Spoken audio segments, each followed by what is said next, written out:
Le millionnaire s'est marié sans connaître la vérité, jusqu'à voir sa femme trembler la première nuit. La cathédrale Notre-Dame des Victoires baignait dans une lumière dorée en cette matinée de septembre. Les vitraux projetaient des reflets multicolores sur l'assemblée selecte, réunie pour célébrer l'union d'Alexandre Dubois et Camille Laurent. 400 invités, la crème de la société parisienne, occupaient les bancs de chêne massifs, leurs murmures respectueux résonnant sous les voûtes séculaires. Alexandre ajustait sa cravate en soie grise pour la 10e fois, ses mains légèrement moites malgré son assurance habituelle.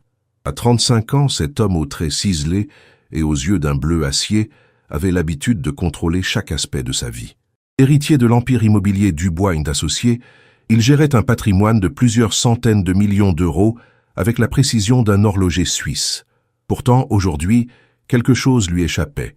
Il épousait une femme qu'il connaissait à peine. « Tu es magnifique, mon fils », murmura Élisabeth Dubois, sa mère, en lissant le revers de son smoking. Ses bijoux de famille étincelaient sous les lustres, témoins silencieux de générations de réussite. Cette union consolidera notre position. Les Laurent possèdent les plus beaux terrains de la Côte d'Azur. Alexandre hocha la tête, mais son regard se perdait vers l'hôtel où l'attendait le père Martineau. Ce mariage était avant tout un arrangement, une fusion stratégique entre deux dynasties. Ses parents le lui avaient présenté ainsi depuis des mois. Camille Laurent est parfaite, belle, éduquée, issue d'une famille respectable. Que demander de plus? Les premières notes de la marche nuptiale s'élevèrent, jouées par l'organiste de la paroisse. Alexandre se retourna, et son souffle se coupa. Camille remontait l'allée au bras de son père, Henri Laurent, un homme aux tempes grisonnantes, dont le visage affichait une satisfaction non dissimulée. Elle était éblouissante dans sa robe de soie ivoire signée Dior, ses cheveux châtains relevés en un chignon sophistiqué, d'où s'échappaient quelques mèches rebelles. Ses yeux verts, légèrement baissés, semblaient concentrés sur chaque pas qu'elle faisait. Alexandre remarqua comme elle tenait fermement le bras de son père, ses doigts gantés de dentelle agrippés au tissu sombre de son costume. Lorsqu'elle arriva à sa hauteur, leurs regards se croisèrent pour la première fois depuis leur dernière rencontre, 3 semaines auparavant, lors du dîner de fiançailles. Un sourire poli illumina le visage de Camille, mais Alexandre perçut quelque chose d'autre dans ses yeux, une vulnérabilité qu'elle s'efforçait de masquer. « Mes chers frères et sœurs », commença le père Martineau de sa voix grave, « nous sommes réunis aujourd'hui pour célébrer l'union sacrée d'Alexandre et Camille. » La cérémonie se déroula selon le protocole établi. Alexandre prononça ses vœux d'une voix assurée, promettant fidélité et protection. Quand vint le tour de Camille, sa voix tremblait légèrement, mais il attribua cela à l'émotion du moment. Elle était si jeune, 28 ans seulement, et cette cérémonie grandiose devait l'impressionner. Lorsqu'ils échangèrent les alliances, Alexandre sentit la main de Camille trembler dans la sienne. Leurs doigts se frôlèrent, et il eut l'impression fugace qu'elle se retenait à lui comme à une bouée de sauvetage. Mais l'instant passa, balayé par les applaudissements de l'assistance, quand le prêtre les déclara mari et femme. Le baiser fut bref, presque timide. Leurs lèvres se touchèrent avec la délicatesse de 2 étrangers apprenant à se connaître. Quand ils se séparèrent, Alexandre croisa à nouveau le regard de Camille et il eut une gratitude silencieuse qu'il ne comprit pas. Les cloches de Notre-Dame des Victoires sonnèrent à toute volée tandis qu'ils descendaient l'allée, main dans la main, sous une pluie de pétales de roses. Dehors, les photographes les attendaient, mitraillant chaque sourire, chaque geste. Camille se blottit naturellement contre Alexandre pour les photos, et il sentit à travers le tissu de sa robe comme elle était menue, presque fragile. « Souriez, Madame Dubois !» criait un photographe, et Camille sursauta légèrement au son de son nouveau nom. La réception se déroula dans les jardins somptueux de l'hôtel Georges V, où 300 convives dégustèrent un menu gastronomique orchestré par un chef étoilé. Alexandre circulait entre les tables, serrant des mains, acceptant les félicitations, jouant parfaitement son rôle d'époux comblé, mais son regard revenait sans cesse vers Camille, qui conversait avec grâce avec leurs invités, un sourire constant sur les lèvres. Il y avait quelque chose dans sa façon de se tenir, très droite, très contrôlée, qui l'intriguait, comme si chaque geste était calculé, chaque sourire pesé. Quand leurs regards se croisaient à travers la foule, elle lui adressait un petit signe de la main. Mais Alexandre avait l'impression qu'elle jouait un rôle, tout comme lui. Vers qu'au-dessus l'appartement d'Alexandre, occupait tout le dernier étage d'un immeuble haussmannien du 8e arrondissement, face au parc Monceau. 300 mètres carrés de raffinement absolu, parquet en point de Hongrie, moulure d'époque, mobilier contemporain choisi par un décorateur renommé. Les hautes fenêtres offraient une vue imprenable sur les toits de Paris, et par temps clair, on apercevait la tour Eiffel à l'horizon. Camille découvrait son nouveau foyer en silence, ses talons claquant doucement sur le parquet ciré. Elle avait troqué sa robe de mariée contre un ensemble Chanel crème, ses cheveux maintenant libres sur ses épaules. Alexandre l'observait déambuler entre les œuvres d'art et les meubles design, cherchant un indice sur ce qu'elle pensait vraiment. « C'est magnifique », finit-elle par dire, sa voix résonnant légèrement dans le grand salon. Elle s'arrêta devant une toile abstraite de Kandinsky. « Cette œuvre est authentique ?»« Bien sûr », répondit Alexandre surpris par la question. « Tu t'y connais en art ?» Un sourire énigmatique effleura les lèvres de Camille. « J'ai étudié l'histoire de l'art à la Sorbonne, avant que... » Elle s'interrompit, comme si elle avait failli révéler quelque chose d'important. « Avant que quoi ? Avant que papa estime que j'en savais assez, » mentit-elle avec aisance. En réalité, elle avait dû abandonner ses études il y a 2 ans quand les premiers symptômes étaient apparus. Les tremblements, d'abord imperceptibles, puis la raideur musculaire, les difficultés de concentration. Le diagnostic était tombé comme un coup près. Maladie de Parkinson précoce, forme génétique rare touchant moins de 5% des patients avant 40 ans. Alexandre ne releva pas l'amertume dans sa voix. Il lui fit visiter l'appartement.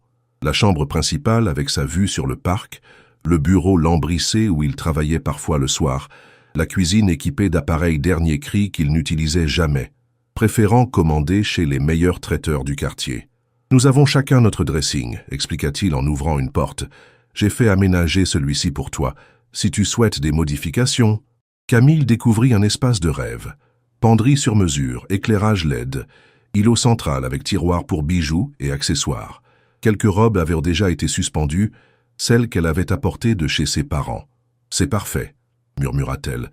Mais Alexandre nota qu'elle serrait les poings, un geste qu'il commençait à remarquer chez elle. Ils dînèrent sur la terrasse, éclairés par des lampions et chauffés par des parasols chauffants. Alexandre avait commandé chez Lasserre, homard thermidor, côte de bœuf aux truffes, millefeuilles à la vanille. Un menu digne de leur rang social, mais l'atmosphère restait tendue. « Parle-moi de toi », dit Alexandre en versant du champagne Dom Pérignon dans leur flûte. « Je veux dire vraiment, pas ce que nos parents nous ont raconté lors des présentations. » Camille leva son verre et Alexandre remarqua un léger tremblement. Elle s'en aperçut aussi et posa rapidement la flûte sur la table. « Que veux-tu savoir ?»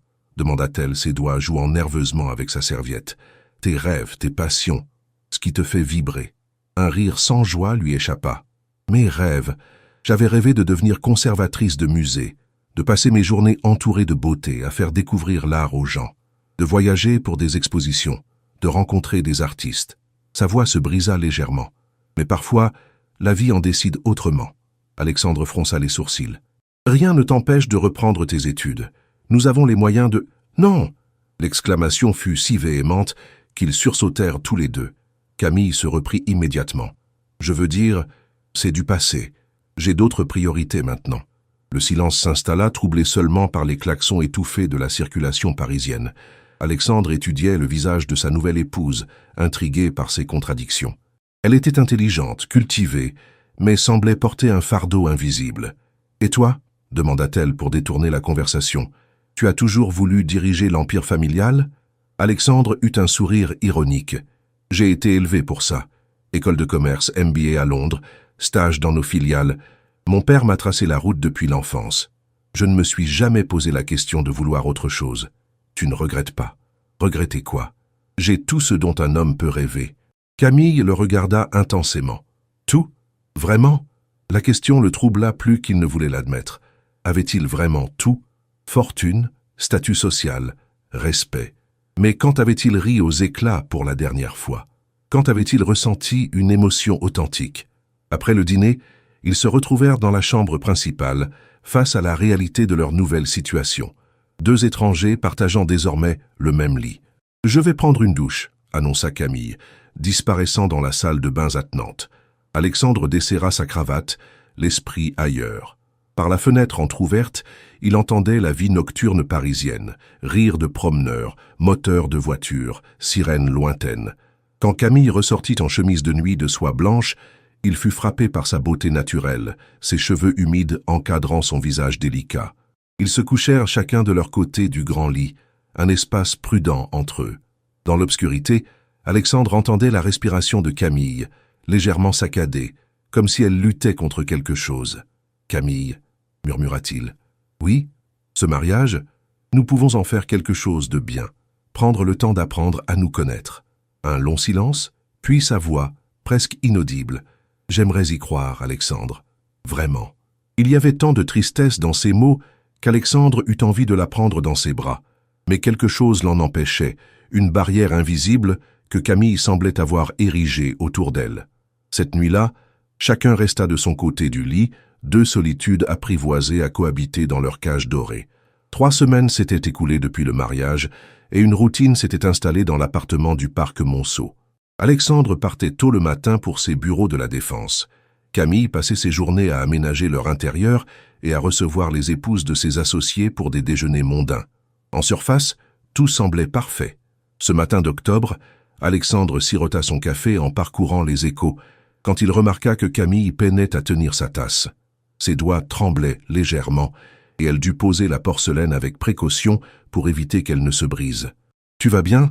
demanda-t-il, levant les yeux de son journal. « Juste un peu fatigué », répondit-elle avec ce sourire qu'il commençait à reconnaître. Poli, rassurant, mais faux. « J'ai mal dormi. » C'était vrai en partie. Camille dormait de plus en plus mal, réveillée par des crampes musculaires et cette raideur matinale qui s'aggravait.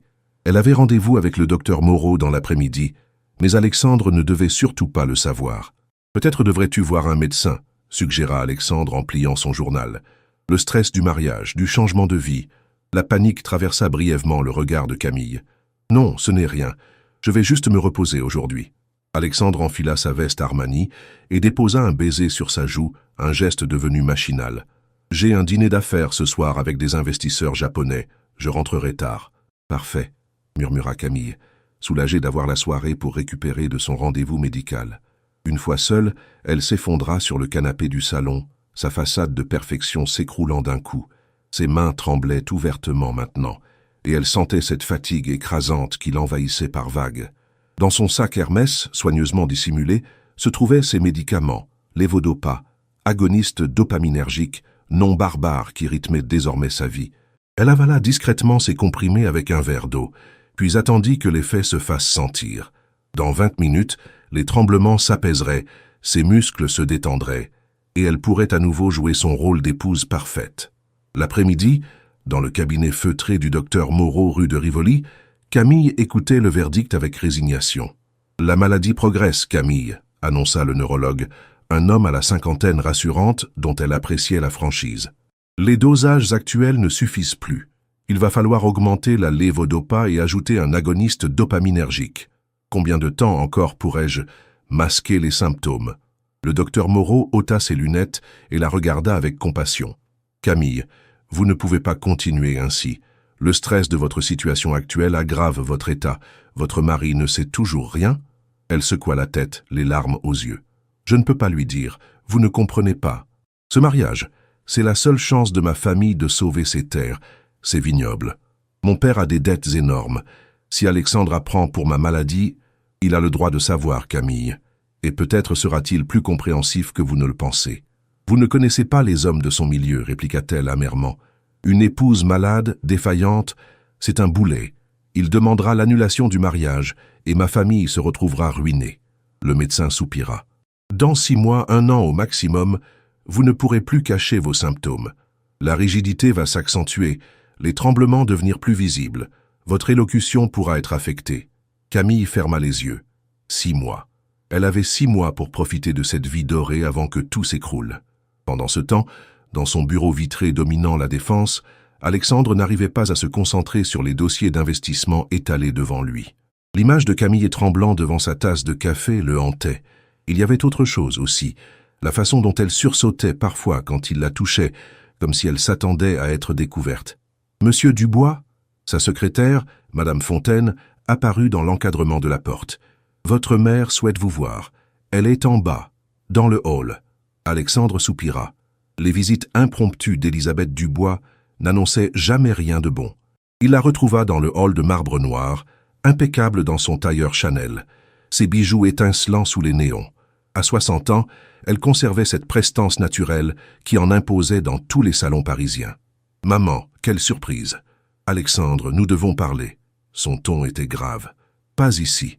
Emmène-moi déjeuner chez Laurent. » Au restaurant gastronomique de l'avenue Gabriel, entre deux bouchées de Saint-Jacques aux truffes, Élisabeth Dubois aborda le sujet qui la préoccupait. « Comment va ton mariage ?»« Bien, » répondit Alexandre, surpris par la question directe. « Vraiment ?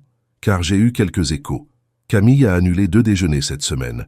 Marguerite de Castellane m'a dit qu'elle avait l'air fatiguée lors du gala de charité, et Sylvie Morand prétend l'avoir vue sortir d'un cabinet médical rue de Rivoli. » Alexandre sentit son estomac se serrer. Sa mère avait ses informateurs partout dans le gratin parisien. Elle s'adapte à sa nouvelle vie, dit-il, mais le doute s'insinuait en lui. Alexandre, mon chéri, tu es intelligente en affaires, mais parfois naïf en ce qui concerne les femmes. Élisabeth posa sa main gantée sur celle de son fils. Cette fille cache quelque chose, j'en suis certaine. Quoi, par exemple? Je ne sais pas encore. Mais les Laurent étaient très pressés de conclure ce mariage. Trop pressés. Et Henri Laurent a insisté pour que la clause d'annulation soit très restrictive dans le contrat. Alexandre repoussa son assiette, l'appétit coupé. Tu penses qu'ils nous ont caché quelque chose d'important. Je pense que tu devrais ouvrir les yeux, mon fils, et surveiller ta femme de plus près. Ce soir-là, Alexandre rentra plus tôt que prévu de son dîner d'affaires. L'appartement était plongé dans la pénombre. Seule la lampe du salon diffusait une lumière tamisée. Il trouva Camille endormie sur le canapé, recroquevillée sous un plaid en cachemire. En s'approchant pour la réveiller doucement, son regard tomba sur son sac à main entrouvert. Quelque chose dépassait, une boîte de médicaments. Le cœur battant, il se pencha et lut l'étiquette. Levodopa 250 kg. Camille Laurent Dubois. Docteur Moreau, neurologue. Levodopa. Alexandre connaissait ce médicament pour avoir aidé financièrement la recherche sur la maladie de Parkinson. Sa main trembla en reposant la boîte. Tout s'éclairait soudain. Les tremblements, la fatigue, cette fragilité qu'il percevait chez elle. Camille remua et ouvrit les yeux encore ensommeillés. Quand elle vit Alexandre penché au-dessus d'elle, son regard se posa immédiatement sur son sac et elle comprit. La terreur se peignit sur son visage. « Alexandre, je peux t'expliquer. » Mais il était déjà debout, la boîte de médicaments à la main, son visage fermé reflétant un mélange de colère et de trahison. « Parkinson », dit-il simplement, et ce seul mot résonna comme une sentence dans le silence de la nuit parisienne. Le silence qui suivit la découverte d'Alexandre sembla durer une éternité. Camille se redressa lentement sur le canapé, son teint livide contrastant avec le rouge de ses lèvres qu'elle avait machinalement mordues.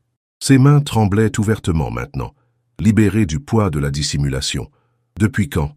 La voix d'Alexandre était glaciale, contrôlée, celle qu'il utilisait lors des négociations les plus tendues. « 2 ans, murmura Camille, incapable de soutenir son regard. 2 ans. Il répéta ces mots comme s'ils avaient un goût amer. Et tes parents le savaient. Ce n'était pas une question. Camille hocha la tête, les larmes commençant à rouler sur ses joues. Alexandre fit les 100 pas dans le salon, la boîte de médicaments toujours dans sa main. Par les baies vitrées, Paris scintillait de 1000 feux, indifférent au drame qui se jouait dans cet appartement luxueux. « Mon Dieu !» lâcha-t-il en passant une main dans ses cheveux. « Mon père avait raison. Il disait toujours, en affaires, méfie-toi de ceux qui sont trop pressés de conclure. Les Laurent nous ont roulés. »« Ce n'est pas ce que tu crois !» protesta Camille en se levant brusquement. Le mouvement trop rapide la fit vaciller et elle dut s'appuyer au dossier du canapé. « Ah non, éclaire-moi alors !»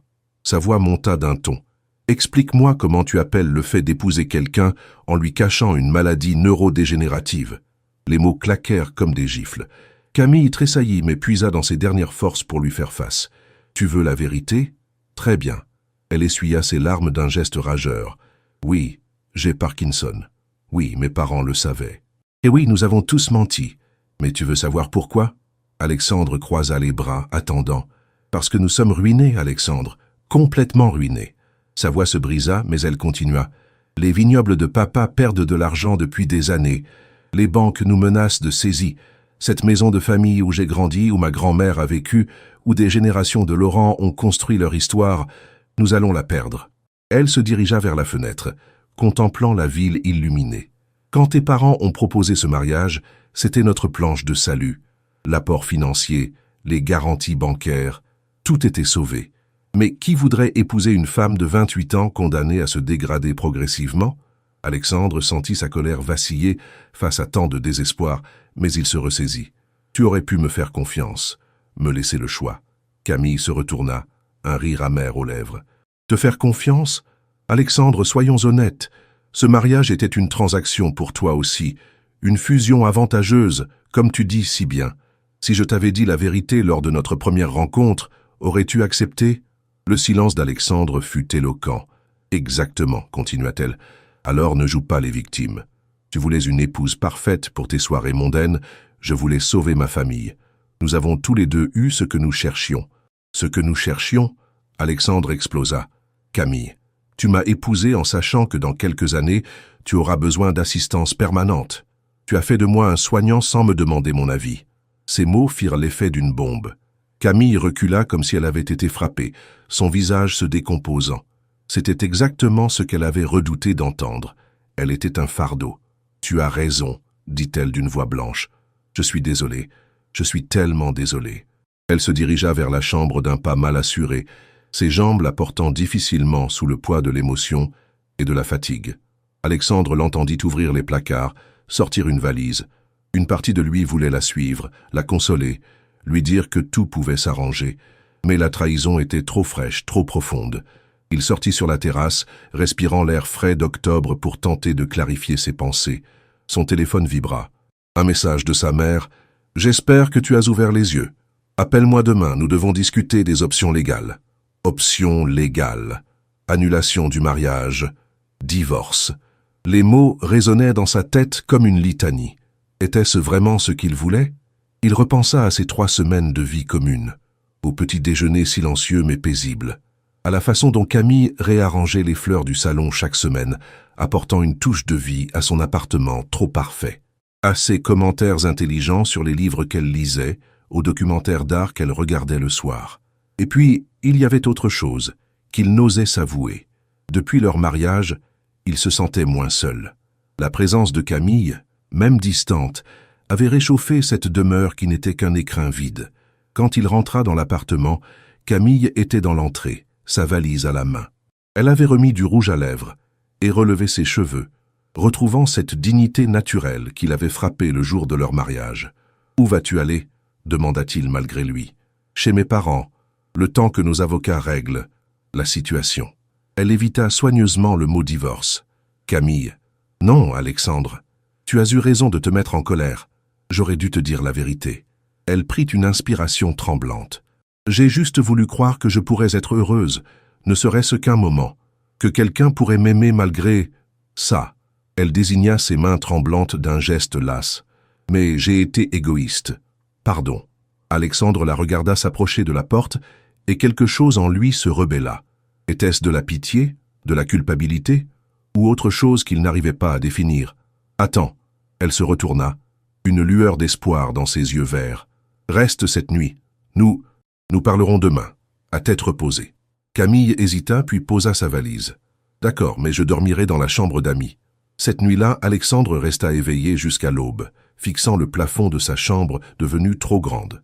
De l'autre côté du couloir, il entendait parfois Camille se retourner dans son lit et il se demandait si elle aussi luttait contre l'insomnie. Au petit matin, une question le hantait.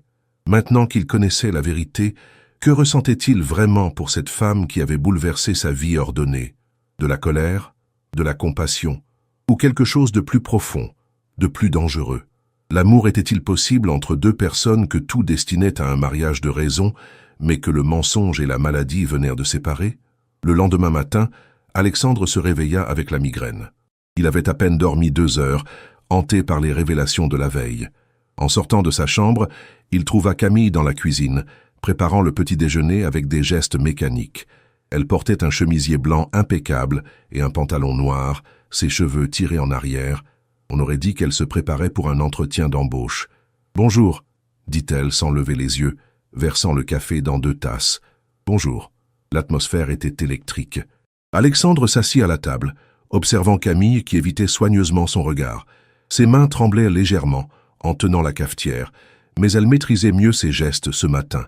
Elle avait dû prendre ses médicaments plus tôt. « J'ai réfléchi cette nuit », commença Alexandre. Camille se figea, s'attendant au pire. « Je ne vais pas demander l'annulation du mariage. » Elle releva la tête brusquement, incrédule. « Du moins, pas dans l'immédiat, » précisa-t-il. « Mais j'ai des conditions. » Camille posa la cafetière, attendant la suite. « Premièrement, plus jamais de mensonges entre nous. Je veux tout savoir sur ta maladie, l'évolution, les traitements, les perspectives. » Elle hocha la tête. « Deuxièmement, nous consultons ensemble ton médecin. Je veux comprendre à quoi nous devons nous attendre. » « D'accord. » Troisièmement, il marqua une pause, cherchant ses mots. « Ce mariage reste tel qu'il était prévu. Un arrangement. Je ne te demande pas de jouer la comédie de l'amour, mais en public, nous devons donner l'illusion d'un couple uni. Ma réputation et celle de ma famille en dépendent. » Camille acquiesça, même si ses mots lui faisaient mal. Au moins, il ne la jetait pas dehors. « Et pour finir, continua Alexandre, personne ne doit savoir. Ni mes parents, ni mes associés, ni le gratin parisien. Ta maladie reste secrète tant que c'est possible. Bien sûr, c'est dans mon intérêt autant que dans le tien. » Alexandre se leva, ajustant sa cravate. « J'ai rendez-vous avec mes avocats ce matin pour modifier notre contrat de mariage. Ils ajouteront des clauses spécifiques à la situation. » Camille comprit qu'il voulait se protéger financièrement si son état s'aggravait.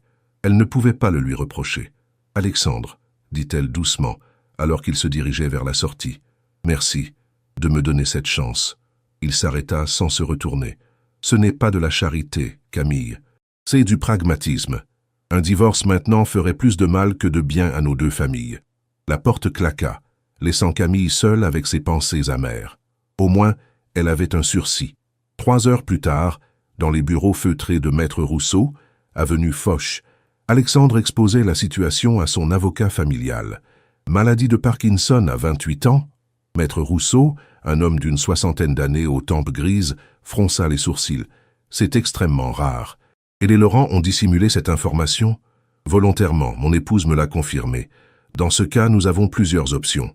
L'avocat ouvrit un dossier. Annulation pour vice du consentement ou divorce pour manquement aux obligations du mariage. Non, coupa Alexandre. Pour l'instant, nous restons mariés, mais je veux modifier notre contrat pour me protéger. Très sage. Je propose une clause de séparation de biens renforcée et une limitation de votre responsabilité financière en cas de soins médicaux lourds. Pendant qu'Alexandre organisait sa protection juridique, Camille avait rendez-vous avec le docteur Moreau. Dans le cabinet de la rue de Rivoli, elle lui raconta les événements de la veille. « Il sait tout, conclut-elle, et il veut vous rencontrer. » Le docteur Moreau hocha la tête. « C'est une bonne chose, Camille. Porter ce secret vous épuisait. Il ne m'aime pas. Il me l'a dit clairement. C'est un arrangement, rien de plus. Parfois, l'amour naît de l'adversité. Donnez-lui du temps. » « Du temps ?» Camille eut un rire amer. « Docteur, combien de temps me reste-t-il avant que je devienne un légume ?»« Camille, arrêtez. Vous avez une forme précoce, certes, mais l'évolution est très variable. Avec les nouveaux traitements, certains patients vivent normalement pendant des décennies, et d'autres déclinent rapidement. Nous ferons tout pour que vous apparteniez à la première catégorie. » Cet après-midi-là, Camille se rendit chez ses parents dans leur hôtel particulier du 16e arrondissement. L'élégante demeure de la rue de la Pompe témoignait encore de la grandeur passée des Laurent, même si Camille savait que chaque meuble, chaque œuvre d'art avait été hypothéquée. Elle trouva son père Henri dans son bureau, penché sur des colonnes de chiffres rouges. « Papa !» Henri Laurent leva la tête, et Camille fut frappée de voir combien il avait vieilli ces derniers mois. Ses cheveux étaient maintenant complètement blancs et des rides profondes marquaient son visage autrefois séduisant. « Ma chérie, comment va ton mari ? Il sait tout. » Le stylo de Henri tomba sur le bureau. « Quoi ? Pour Parkinson. Il a trouvé mes médicaments hier soir. » Henri se leva brusquement, faisant tomber sa chaise. « Mon Dieu, il va demander l'annulation. Nous sommes perdus. »« Non, papa. Du moins, pas tout de suite. Il accepte de maintenir le mariage pour le moment. » Henri s'effondra dans son fauteuil, soulagé. « Dieu merci. Les banques nous accordent encore 6 mois grâce aux garanties des Dubois. Si le mariage tenait jusque-là... »« Papa, » dit Camille doucement, « tu réalises ce que tu me demandes, de vivre avec un homme qui me considère comme un boulet en cachant ma maladie au monde entier. » Henri la regarda avec des yeux suppliants. « Ma chérie, je sais que c'est dur, mais pense à ta mère, à tes frères. Cette propriété familiale, les vignobles, c'est l'héritage de 5 générations de Laurent. » Camille ferma les yeux. Toujours le même chantage affectif. Mais pouvait-elle vraiment laisser sa famille sombrer? « 6 mois, murmura-t-elle. Je tiendrai 6 mois. » Le soir même, Alexandre rentra tard de ses rendez-vous juridiques. Il trouva Camille dans le salon, lisant un livre d'art sur Monet. Elle avait préparé un dîner léger. Salade de quinoa aux légumes grillés, saumon mi-cuit, tarte aux fruits rouges. « Tu n'avais pas besoin de cuisiner, » dit-il en s'asseyant. « J'aime cuisiner, ça m'occupe les mains. » Elle lui montra discrètement ses doigts. « Quand je me concentre sur des gestes précis, les tremblements diminuent. » Alexandre observa ses mains fines, imaginant la lutte quotidienne qu'elle menait contre son propre corps. « J'ai pris rendez-vous avec ton docteur Moreau vendredi après-midi, » annonça-t-il. « Il nous recevra ensemble. Il est bienveillant. » Ils mangèrent en silence, chacun perdu dans ses pensées. Alexandre remarqua que Camille coupait sa nourriture en très petits morceaux, facilitant la déglutition.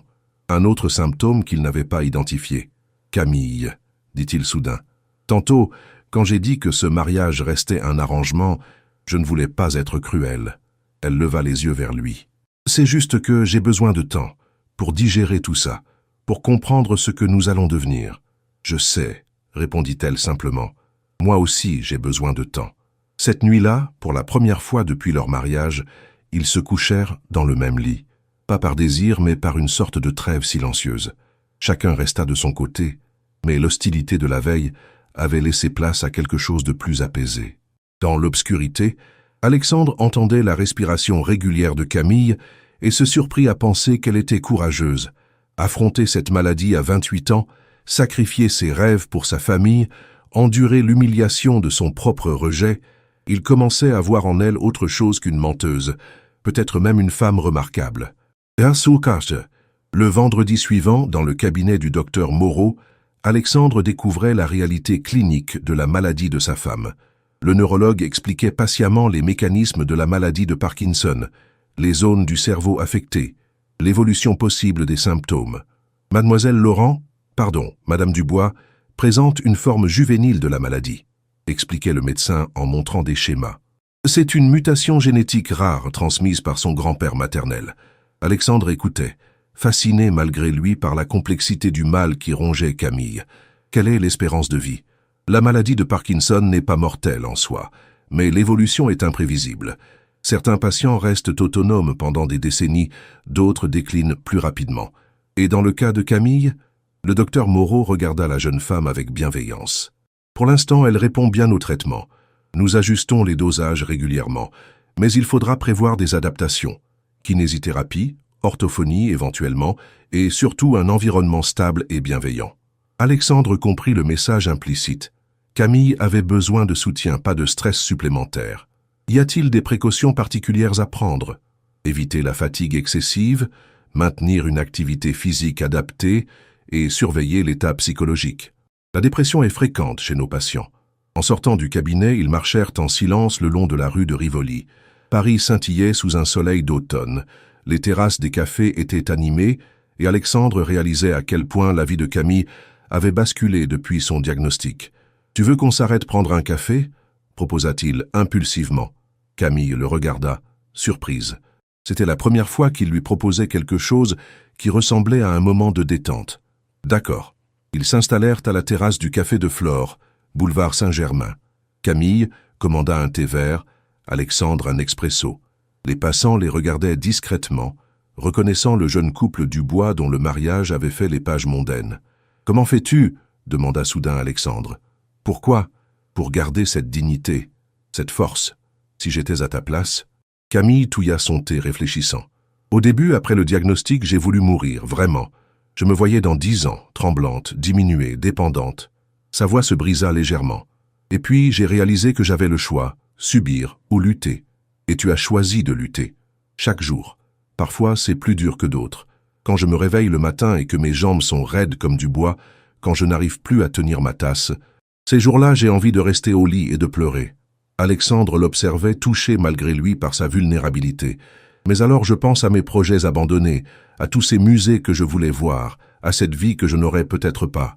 Et je me dis que chaque jour où je peux encore marcher, parler, réfléchir, c'est un cadeau. Leurs regards se croisèrent, et Alexandre ressentit quelque chose qu'il n'avait jamais éprouvé, un mélange d'admiration et de tendresse pour cette femme qu'il avait trompée, mais qui se battait avec tant de courage. Le charme fut rompu par l'arrivée d'Isabelle de Montclair, une amie de sa mère accompagnée de sa fille. « Alexandre, Camille, quelle joie de vous croiser !» Ils se levèrent pour échanger les bises d'usage. Alexandre remarqua que Camille serrait les dents, concentrée pour contrôler ses gestes. « Comment allez-vous, ma chère Camille ?» demanda Isabelle avec cette curiosité indiscrète propre aux femmes de son milieu. « On ne vous a plus vu depuis le gala de l'opéra. »« Je vais très bien, merci. Nous profitons de notre nouvelle vie de couple. » Camille souriait, mais Alexandre voyait la tension dans ses épaules, la façon dont elle tenait fermement son sac pour dissimuler ses tremblements. « D'ailleurs, continua Isabelle, j'organise un déjeuner de charité la semaine prochaine pour l'Institut Curie. Vous devez absolument venir. Toutes les femmes de notre cercle seront là. »« Avec plaisir, » répondit Camille, mais sa voix était légèrement tendue. Quand les deux femmes s'éloignèrent, Alexandre vit Camille s'effondrer légèrement sur sa chaise. « Ça va ? Cette femme me met mal à l'aise. Elle me regarde comme si elle cherchait à découvrir mes secrets. Ma mère lui a peut-être dit quelque chose. » Camille pâlit. « Tu crois qu'elle soupçonne ? » Possible. Maman a ses réseaux d'information. Le déjeuner de charité d'Isabelle de Montclair eut lieu le mercredi suivant dans l'hôtel particulier familial, avenue Foch. 50 femmes de la haute société parisienne, vêtues de leurs plus beaux atours, dégustaient des macarons Ladurée en parlant de leurs œuvres philanthropiques. Camille avait choisi une robe Agnès B, bleu marine qui dissimulait ses gestes, et prit ses médicaments avec une précision d'horloger. Elle se sentait relativement stable, mais l'angoisse la tenaillait. « Ma chère Camille », l'aborda Marguerite de Castellane, une amie d'enfance d'Élisabeth Dubois. « Vous avez l'air fatiguée ces temps-ci. Les premiers mois de mariage, vous savez ce que c'est. »« Bien sûr, bien sûr. » Marguerite la scrutait avec insistance. « D'ailleurs, ma belle-fille attend son premier enfant. Et vous? Avez-vous des projets de ce côté ?» La question tomba comme une bombe. Camille n'avait jamais pensé à la maternité depuis son diagnostic. Était-ce même possible? Souhaitable? Nous prenons notre temps, bafouilla-t-elle. Très sage. Bien que, à votre âge, il ne faut pas trop attendre non plus. Camille sentit ses mains commencer à trembler. L'anxiété aggravait toujours ses symptômes. Elle chercha des yeux les toilettes pour aller reprendre contenance. « Excusez-moi un instant. » Elle se dirigea vers les toilettes, mais dans sa précipitation, accrocha au passage un serveur qui portait un plateau de champagne. Les flûtes s'écrasèrent au sol dans un fracas qui attira tous les regards. « Oh mon Dieu, je suis désolée !» s'exclama Camille, se baissant pour ramasser les débris. Mais ses mains tremblaient tellement qu'elle laissa tomber plusieurs morceaux de verre. Isabelle de Montclair s'approcha, affichant une sollicitude de façade. « Ma chère, laissez donc. Vous tremblez, vous devez avoir eu peur. » Toutes les femmes observaient maintenant Camille, avec attention. Certaines murmuraient entre elles, d'autres affichaient cette expression de curiosité malsaine qu'elle redoutait tant. « Je vais bien », insista Camille, mais sa voix chevrotait. Elle parvint finalement à s'enfermer dans les toilettes, où elle s'effondra contre la porte. Ses tremblements s'amplifiaient, alimentés par le stress et la honte. Dans quelques minutes, toutes ces femmes auraient des théories sur son état. Drogue, alcool, troubles psychologiques. Son téléphone vibra. Un message d'Alexandre. « Comment ça se passe ?» Elle tapa avec difficulté. « Catastrophe. Je rentre. » Quand elle ressortit des toilettes, 10 minutes plus tard, les conversations reprirent avec un naturel trop appuyé. Mais Camille sentait les regards peser sur elle, les chuchotements dans son dos. Elle prit congé le plus dignement possible, prétextant un autre rendez-vous. Dans le taxi qui la ramenait chez elle, elle réalisa que sa couverture venait de prendre une première fissure. Dans quelques heures, tout le gratin parisien saurait que Camille Dubois avait eu un comportement étrange chez Isabelle de Montclair, et elle savait que ce n'était que le début. Le scandale du déjeuner de charité fit le tour des salons parisiens en moins de 24 heures. Élisabeth Dubois eut vent de l'incident avant même qu'Alexandre rentre du bureau ce soir-là. Elle débarqua à l'appartement du parc Monceau vers 18 heures, le visage fermé et déterminé. « Nous devons parler », annonça-t-elle en s'installant dans le salon sans y être invitée.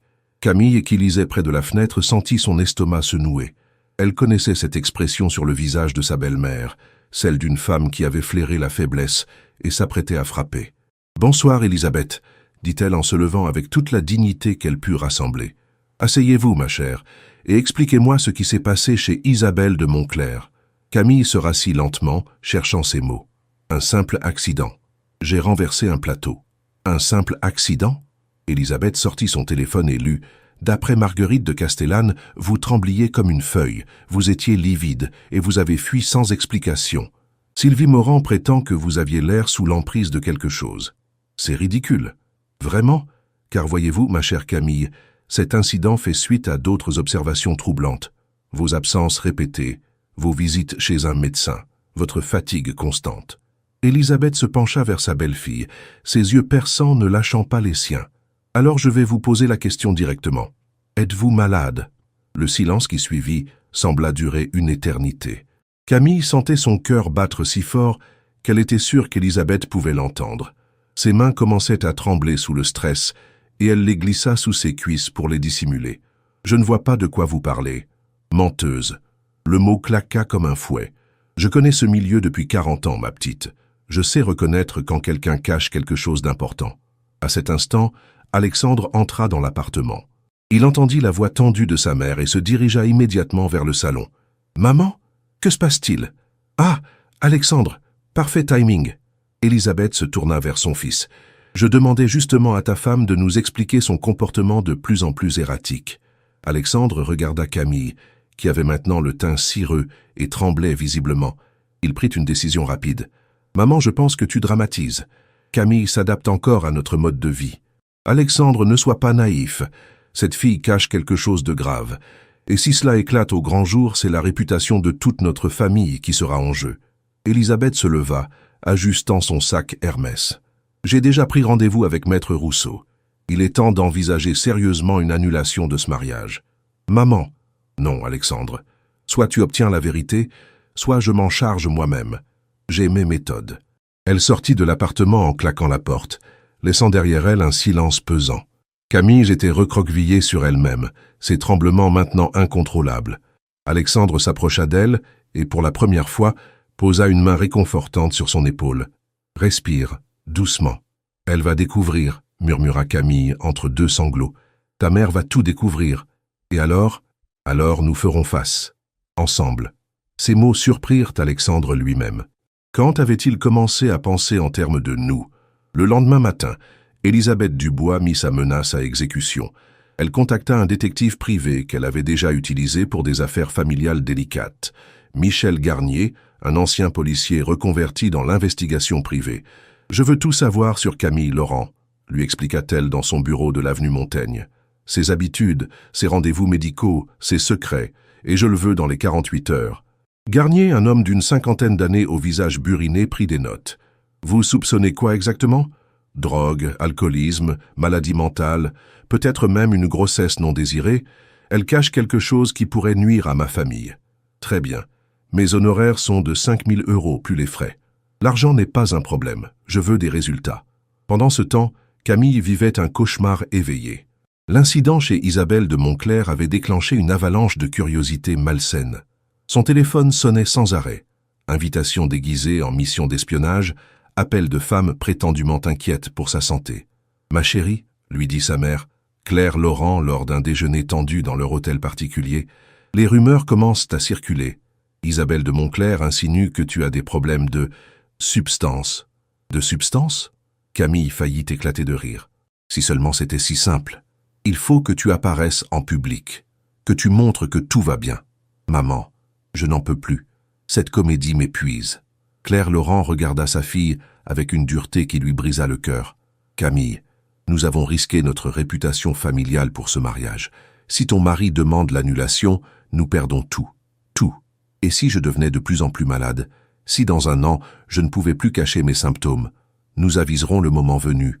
En attendant, tiens bon. » Cette conversation acheva de démoraliser Camille. Elle rentrait chez elle quand elle remarqua un homme en imperméable beige qui semblait la suivre depuis la station de métro. Quand elle tourna rue de Courcelles, il tourna aussi. Quand elle s'arrêta devant une vitrine, il fit de même. Le détective privé d'Élisabeth était déjà à l'œuvre. Le soir même, Alexandre trouva Camille effondrée sur le canapé du salon, encore habillée, mais visiblement épuisée. « Mauvaise journée ? demanda-t-il en s'asseyant près d'elle. Un homme me suit depuis ce matin. Imperméable beige, 50 ans environ. Alexandre serra les poings. Ma mère. Elle a engagé un détective? C'est son genre quand elle veut obtenir quelque chose. Camille ferma les yeux. Dans combien de temps crois-tu qu'il découvrira la vérité? Quelques jours maximum. Les prescriptions médicales laissent des traces. Ils restèrent silencieux, chacun mesurant l'ampleur de la catastrophe qui s'annonçait. Puis Alexandre prit une décision qui le surprit lui-même. Nous partons. Quoi? Nous partons quelques jours. Le temps que les choses se calment. J'ai une maison en Provence, près d'Aix. Personne ne nous y cherchera. Camille le regarda, incrédule. Tu ferais ça? Pour moi? Alexandre ne répondit pas directement, mais quelque chose dans son regard avait changé. Va faire tes bagages. Nous partons demain matin. Cette nuit-là, pour la première fois depuis leur mariage, Alexandre prit Camille dans ses bras, pas par désir, mais par un besoin instinctif de la protéger. Elle se blottit contre lui, et il sentit ses tremblements s'apaiser progressivement. « Pourquoi fais-tu ça » murmura-t-elle dans l'obscurité. « Je ne sais pas » avoua-t-il. Et c'était la vérité. Mais au fond de lui, Alexandre commençait à comprendre qu'il éprouvait pour cette femme courageuse et brisée quelque chose qui ressemblait dangereusement à de l'amour. La bastide des Dubois se nichait au cœur des collines provençales, à 20 minutes d'Aix-en-Provence. Construite au XVIIIe siècle, la demeure de Pierre Blonde était entourée d'oliviers centenaires et de champs de lavande qui embaumaient encore malgré la saison. Alexandre n'y était pas venu depuis 2 ans, préférant les destinations exotiques pour ses rares vacances. Camille découvrait les lieux avec émerveillement. Après l'appartement ultramoderne de Paris, cette maison respirait l'authenticité. Poutres apparentes, tomettes patinées, cheminée de pierre où crépitait un feu de bois. Les hautes fenêtres ouvraient sur la campagne provençale, et pour la première fois depuis des semaines, elle sentit ses épaules se détendre. « C'est magnifique », dit-elle en posant sa valise dans la chambre principale. « Pourquoi n'y viens-tu jamais ?» Alexandre haussa les épaules. Trop calme, pas assez stimulant. Mais en observant Camille admirer la vue sur la montagne Sainte-Victoire, il commençait à comprendre l'attrait de cette sérénité. Ils avaient quitté Paris discrètement, sans prévenir personne.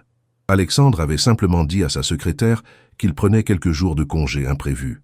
Le détective d'Elisabeth perdrait leurs traces, au moins temporairement.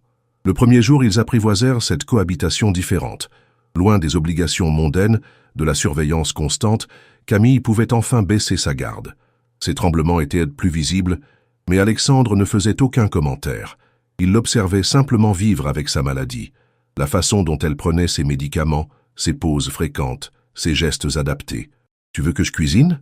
proposa-t-elle le deuxième soir. « Tu es sûr? Je peux commander ?»« Alexandre, j'ai Parkinson, pas un cancer en phase terminale. Et j'adore cuisiner. » Il la regarda préparer une ratatouille avec les légumes du potager abandonné, ses gestes précis malgré ses tremblements. Elle compensait naturellement, coupait plus lentement, utilisait ses 2 mains pour porter les casseroles, s'arrêtait quand la fatigue se faisait sentir. « J'ai appris à m'adapter », expliqua-t-elle en voyant son regard. « Au début, j'étais frustré de ne plus pouvoir faire les choses comme avant. Maintenant, je fais différemment, c'est tout. » Alexandre mit la table dehors, sur la terrasse ombragée par une treille de vigne. Ils dînèrent en écoutant les cigales, et pour la première fois depuis leur mariage, la conversation coula naturellement. « Parle-moi de tes rêves », dit Alexandre en servant le vin local. « Avant ton diagnostic. » Camille hésita puis se lança. « Je voulais être conservatrice au musée d'Orsay. J'avais un projet de thèse sur les femmes peintres de l'école de Pont-Aven, moins connue que Gauguin, mais talentueuse. Tu peux encore reprendre tes études. » Alexandre, dans 5 ans, peut-être moins, j'aurai des difficultés d'élocution, de concentration. Comment veux-tu que je dirige une équipe, que je donne des conférences? Et si ça n'arrivait pas, si l'évolution était plus lente? Camille sourit tristement.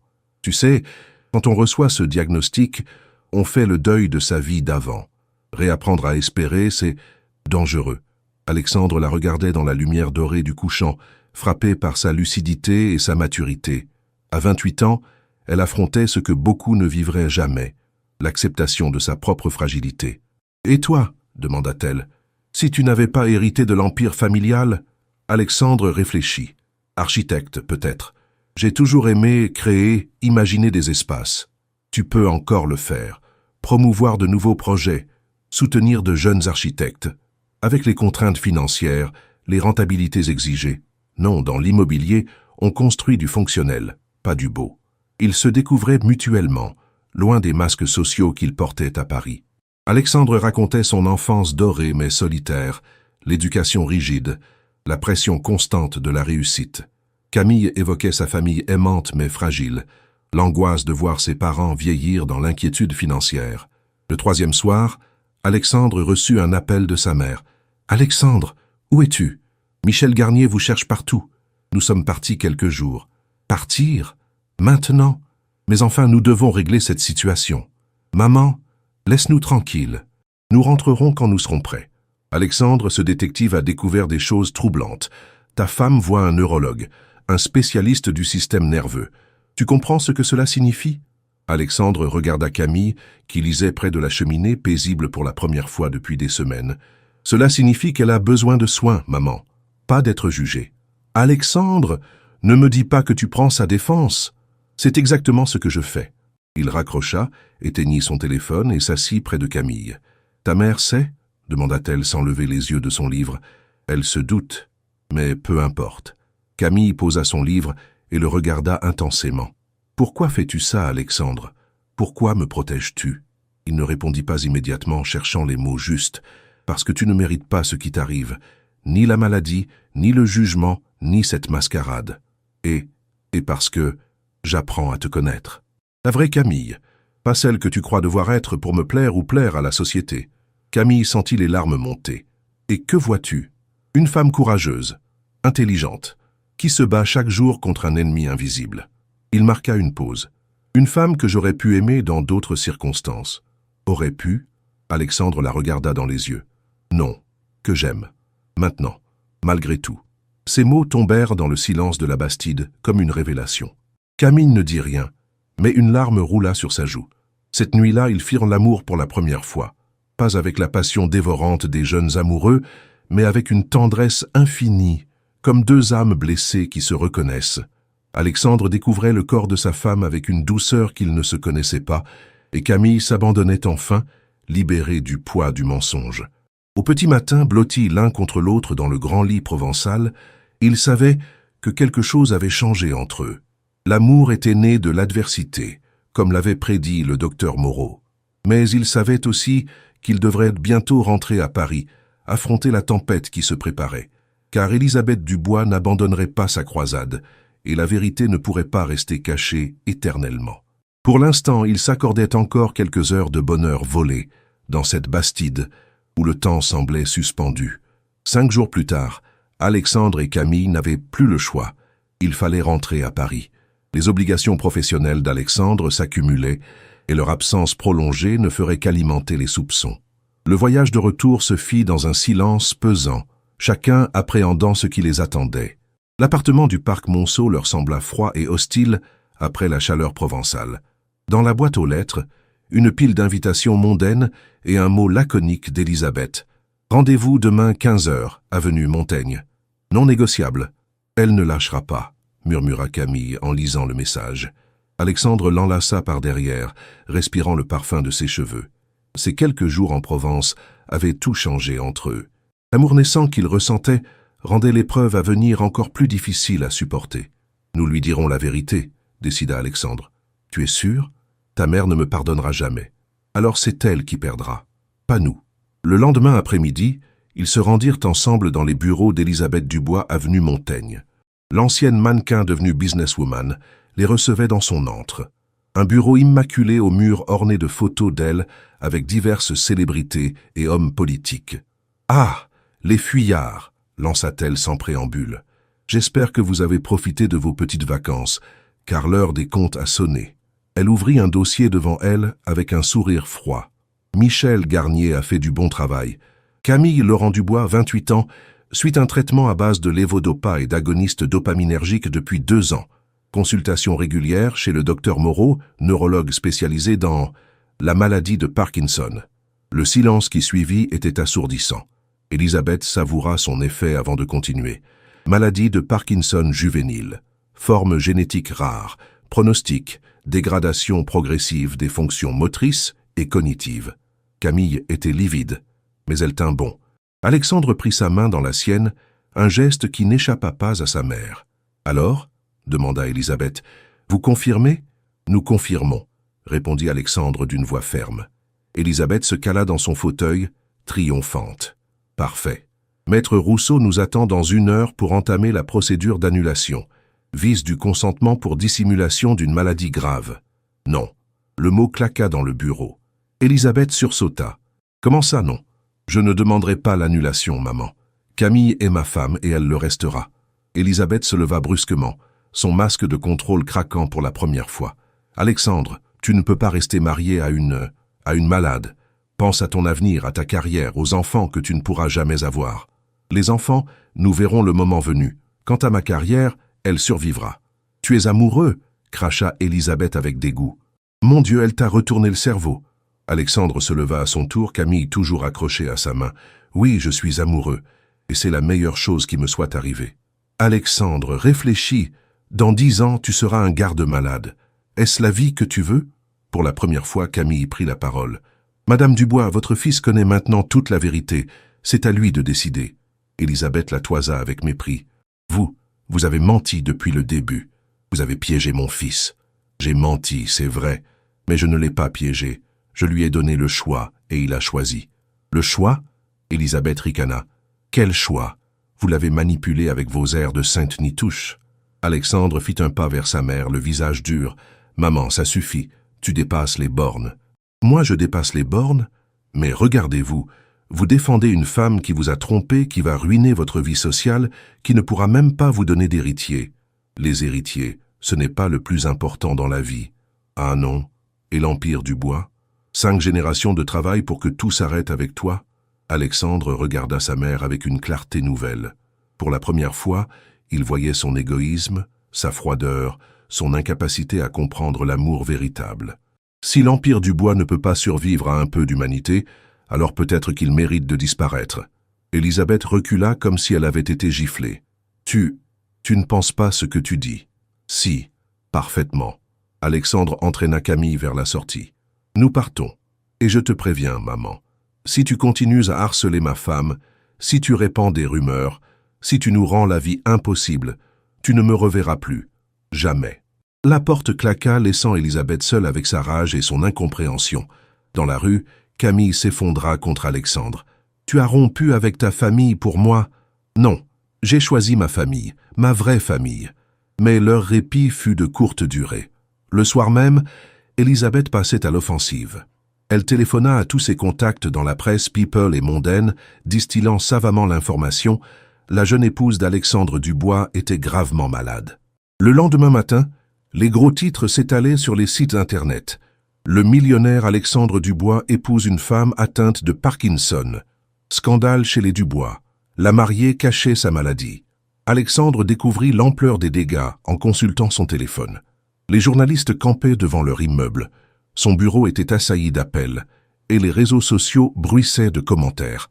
Camille lisait les articles par-dessus son épaule, le visage défait. « Je suis désolé, c'est ma faute. » « Non, c'est la faute de ma mère. » Mais Alexandre savait que le mal était fait. Leur vie privée était étalée au grand jour, transformée en feuilleton sordide. Les commentaires étaient des cruels.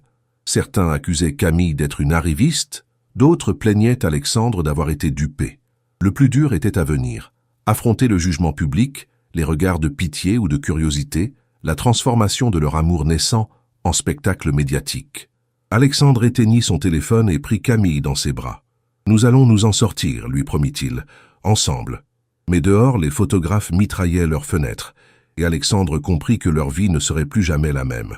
3 semaines après l'explosion médiatique, Alexandre et Camille avaient appris à vivre sous les projecteurs. Les journalistes s'étaient lassés, mais les cicatrices demeuraient. Certains clients avaient retiré leur dossier du cabinet Dubois & Associés, d'anciens amis évitaient leurs appels, et le gratin parisien les regardait désormais comme des curiosités. Mais quelque chose d'inattendu s'était aussi produit. De nombreuses personnes les avaient soutenus. Des malades de Parkinson leur écrivaient pour les remercier de donner une visibilité à leur combat. Des associations caritatives les contactaient. Et surtout, leur amour s'était renforcé face à l'adversité. Ce matin de décembre, Camille se préparait pour une interview télévisée qu'ils avaient finalement accepté de donner. Elle avait choisi un tailleur bordeaux qui masquait ses tremblements et pris ses médicaments avec une précision d'horloger. « Tu es sûr ?» demanda Alexandre en ajustant sa cravate. « Il faut que nous racontions notre version, que les gens comprennent. » Le plateau de l'émission 7 à 8 était plus intimidant qu'ils ne l'avaient imaginé. Face à la journaliste Audrey Crespo-Mara, ils racontèrent à leur histoire la vérité sur le mariage arrangé, la découverte de la maladie, leur cheminement vers l'amour véritable. « Camille, comment avez-vous vécu ces révélations dans la presse ?» demanda la journaliste. Camille prit une inspiration. Ses mains tremblaient légèrement, mais sa voix était ferme. C'était très dur. Voir ma maladie transformée en scandale, voir Alexandre accusé d'être naïf, nous ne méritions pas ça. « Alexandre, regrettez-vous votre choix ?» Alexandre regarda Camille avec une tendresse qui transperçait l'écran. « Jamais. Camille m'a appris ce qu'était l'amour véritable. Pas celui des romans, mais l'amour qui choisit de rester quand tout devient difficile. Que répondez-vous à ceux qui disent que Camille vous a piégé, que l'amour ne se piège pas, il se construit, jour après jour ?» Camille intervint. « Je regrette d'avoir menti au début, mais j'ai eu peur. Peur d'être rejeté, peur que ma famille soit ruinée. La maladie fait parfois prendre de mauvaises décisions. Comment envisagez-vous l'avenir ?» Alexandre prit la main de sa femme devant les caméras. « Nous prenons chaque jour comme il vient. Camille suit ses traitements. Nous consultons les meilleurs spécialistes. Et nous nous aimons. C'est notre force. Camille, avez-vous un message pour les personnes qui vivent avec la maladie de Parkinson ?» Les yeux de Camille se remplirent de larmes, mais elle sourit. Que la maladie ne définit pas qui nous sommes, que nous pouvons encore aimer, créer, rêver, et que nous ne sommes pas seuls. L'émission fit sensation. Les réseaux sociaux se divisèrent entre détracteurs et supporters, mais l'opinion publique bascula majoritairement en leur faveur. Leur histoire touchait, dépassant les clivages sociaux. Quelques jours plus tard, Alexandre reçut un appel inattendu, celui de son père, Robert Dubois, qu'il n'avait pas vu depuis le scandale. « Alexandre, c'est papa. Nous devons parler. » Ils se retrouvèrent dans le bureau paternel de la Défense. Robert Dubois, 65 ans, avait conservé cette prestance naturelle qui en imposait dans tous les conseils d'administration. Mais aujourd'hui, il semblait fatigué, vieilli. « J'ai regardé ton émission », commença-t-il sans préambule. Alexandre se raidit, s'attendant aux reproches. « Et j'ai compris que j'avais mal jugé ta femme. » Cette phrase surprit Alexandre. Son père poursuivit. « Ta mère, Elisabeth est partie trop loin. Cette campagne de dénigrement, ces fuites dans la presse, ce n'est pas digne de notre famille. Papa, laisse-moi finir. » Robert se leva, se dirigeant vers la fenêtre qui dominait le quartier d'affaires. « J'ai construit cet empire pour vous, mes enfants. Mais à quoi sert la richesse si on perd son humanité ?» Il se retourna vers Alexandre. « Ta femme est courageuse, et toi, tu as fait le bon choix en la soutenant. » Alexandre sentit un poids énorme s'alléger dans sa poitrine. « Merci, papa. Je vais parler à ta mère, calmement. Et si elle refuse de s'excuser auprès de Camille, eh bien, elle assumera les conséquences. » Ce soir-là, Alexandre retrouva Camille dans leur appartement. Elle préparait le dîner, ses gestes lents mais assurés. Le traitement fonctionnait bien ces temps-ci, ses symptômes étaient instables. « Comment ça s'est passé avec ton père ?»« Mieux que prévu, il veut faire la paix. » Camille sourit, mais Alexandre vit qu'elle était fatiguée. Ces dernières semaines avaient été épuisantes. « Et si nous retournions en Provence ?» proposa-t-il. « Quelques jours, juste nous deux. J'aimerais beaucoup. » Ils dînèrent sur la terrasse malgré le froid de décembre. Paris scintillait à leurs pieds, indifférent à leurs tourments. Alexandre observait Camille dans la lumière tamisée des bougies. Sa maladie était toujours là, invisible mais présente. Mais elle ne l'effrayait plus. « À quoi penses-tu » demanda Camille. « À nous, à ce chemin parcouru en si peu de temps.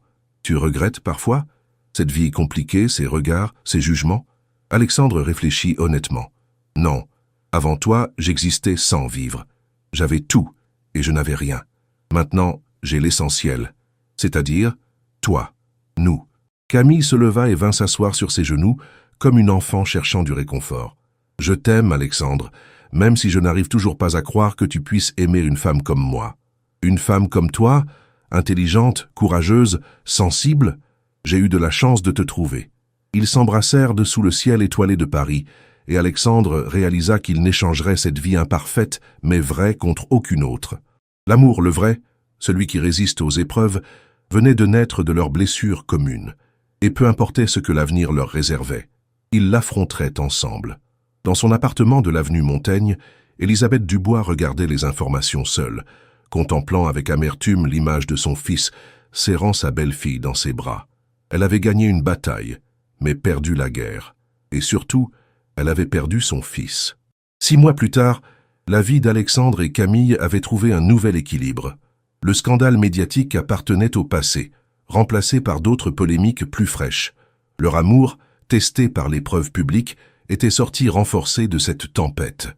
Ce matin de juin, Camille se préparait pour un événement particulier, l'inauguration de la fondation qu'ils avaient créée ensemble. Horizon Parkinson avait pour mission de financer la recherche et d'accompagner les familles touchées par la maladie. Alexandre avait investi une partie substantielle de sa fortune personnelle dans ce projet, malgré les réticences du conseil d'administration familial. « Tu es magnifique », dit Alexandre en ajustant le collier de perles qu'il venait de lui offrir. Camille portait une robe bleu marine signée Dior, spécialement conçue pour dissimuler ses tremblements, tout en conservant une élégance parfaite. Ses symptômes évoluaient lentement. Certains jours étaient plus difficiles que d'autres, mais elle avait appris à composer avec sa maladie. « J'ai le trac », avoua-t-elle. « Parler en public avec ça. » Elle désigna ses mains qui tremblaient légèrement. « Tu vas être parfaite. Et puis, nous ne cachons plus rien. » L'inauguration avait lieu dans un hôtel particulier du 7e arrondissement que la Fondation avait acquis. 150 invités s'étaient déplacés. Médecins, chercheurs, patients, donateurs et quelques personnalités du monde des affaires et de la culture. Alexandre ouvrit la cérémonie par un discours sobre et émouvant. « Il y a 1 an, ma femme et moi vivions dans le mensonge. Aujourd'hui, nous avons choisi la vérité et l'action. Cette fondation, c'est notre façon de transformer une épreuve personnelle en espoir collectif. » Puis vint le tour de Camille. Elle s'avança vers le micro, ses notes à la main, consciente que tous les regards étaient braqués sur elle.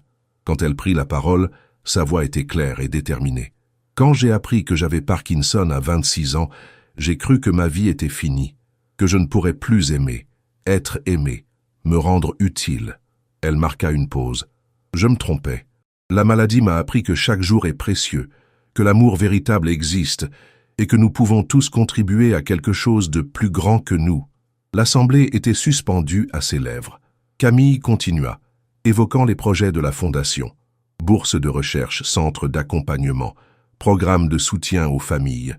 Notre objectif n'est pas seulement de guérir, mais d'améliorer la qualité de vie de tous ceux qui vivent avec Parkinson. Parce que nous ne sommes pas des victimes, nous sommes des combattants. Les applaudissements furent nourris et sincères. Alexandre regardait sa femme avec une fierté immense. Elle était devenue une force, une inspiration. Parmi l'assistance, une silhouette familière attira son attention. Élisabeth Dubois, élégante dans un tailleur Chanel crème, observait la scène avec une expression indéchiffrable. Après les discours, pendant le cocktail, elle s'approcha d'Alexandre. « Puis-je te parler ?» demanda-t-elle d'une voix moins assurée qu'à l'accoutumée. Ils s'isolèrent dans un coin du salon. « Ta femme, elle parle bien », commença Élisabeth. Alexandre attendit, méfiant. « Alexandre, Ces derniers mois, j'ai eu le temps de réfléchir. » Elle marqua une pause difficile. « J'ai peut-être été trop dur. » C'était l'aveu le plus proche d'excuses qu'Alexandre obtiendrait jamais de sa mère. « Tu penses ? Je voulais te protéger, préserver notre famille. Mais j'ai mal agi. » Alexandre observa sa mère, voyant pour la première fois la femme derrière le masque de fer. Elle vieillissait, et la solitude pesait sur ses épaules. « Tu veux faire la paix ? Si vous m'acceptez. » À cet instant, Camille les rejoignit, ayant remarqué leur conversation. « Bonjour, Élisabeth, » dit-elle simplement. Les 2 femmes se toisèrent un instant, puis Élisabeth tendit la main. « Camille, vous avez fait du bon travail aujourd'hui. Merci. » Un silence gêné s'installa, que Camille rompit avec grâce. « Voulez-vous que je vous fasse visiter les locaux ? Nous avons aménagé un espace magnifique pour les consultations. » Élisabeth accepta, et Alexandre les regarda s'éloigner ensemble. Sa femme tendait la main à celle qu'il avait combattue, prouvant encore une fois sa grandeur d'âme. Quelques semaines plus tard, Alexandre et Camille recevaient une nouvelle qui allait bouleverser leur existence. Camille était enceinte. La nouvelle les surprit tous les deux. Ils n'avaient jamais abordé sérieusement la question des enfants, la maladie rendant l'avenir incertain. Mais face au fait accompli, L'émotion fut immense. « Tu es sûr ?» demanda Alexandre, encore sous le choc. 3 tests et la prise de sang le confirment.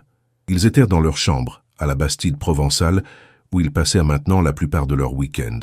Le soleil couchant dorait les collines et tout semblait irréel. « Et avec ta maladie ? J'en ai parlé au docteur Moreau, c'est possible. Il faudra adapter le traitement, surveiller de près, mais c'est possible. » Alexandre la prit dans ses bras, submergé par un mélange de joie et d'angoisse. « Tu veux cet enfant ? Et toi ? Je te demande en premier. » Camille le regarda dans les yeux. « J'ai peur.